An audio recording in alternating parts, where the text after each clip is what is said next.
যারা জন্মভূমিকে গালি দিয়ে অন্য দেশকে স্বর্গ মনে করেন, আজকের এই নির্মম সত্যিটা তাদের চোখ খুলে দেবে।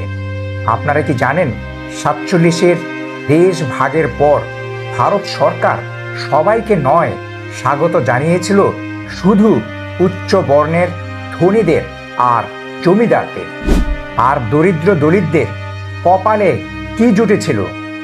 এক নির্মম ধামাচাপা দেওয়া ইতিহাস।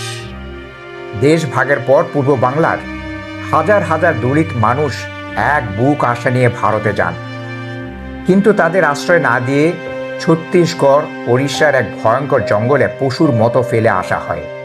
পরবর্তীতে 1975 সালে পশ্চিমবঙ্গের বামফ্রন্টের রাজনীতিবিদরা ভোটের লোভে প্রতিশ্রুতি দিল ক্ষমতায় এলে সেই সব দলিতদের ফিরিয়ে আনা হবে।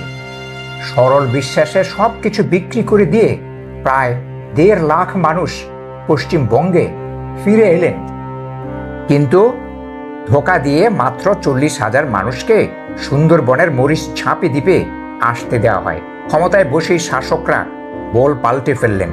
অজুহাত দেওয়া হলো উদ্বাস্তুরা নাকি বনের পরিবেশ ধ্বংস করছে। 1979 সালের 24শে জানুয়ারি 30টি পুলিশি লঞ্চ দিয়ে পুরো দ্বীপ অবরুদ্ধ করা হলো। খাবার আর ঔষধ সরবরাহ সম্পূর্ণ বন্ধ করে মানুষের খাওয়ার পানিতে মিশিয়ে দেওয়া হলো বিষ। বিষাক্ত পানি খেয়ে ছটফট করে মারা গেল অনেক শিশু। ক্ষুধার জ্বালায় নদীর সাঁতরে খাবার আনতে গেলে পুলিশের গুলিতে মারা যান 36 যুবক। এরপর 13ই মে গভীর রাতে পুরো দ্বীপে আগুন ধরিয়ে দেয়া হয়। চলে চরম অমানবিক অত্যাচার আর গণনিধন।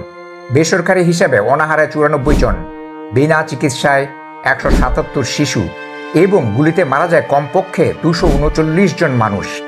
নিখোঁজ হন আরও 128 জন। ধর্ষিত হয় 24 নারী।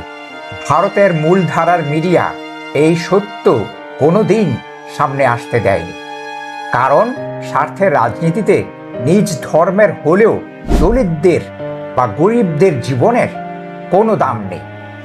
এই ইতিহাস আমাদের শেখায়, নিজের জন্মভূমিকে অবহেলা করে অন্য কোথাও স্বর্গ খুঁজলে শেষ ঠিকানা শুধুই ধোঁকা বা ডিটেনশন ক্যাম্প। নিজের দেশকে ভালোবাসুন।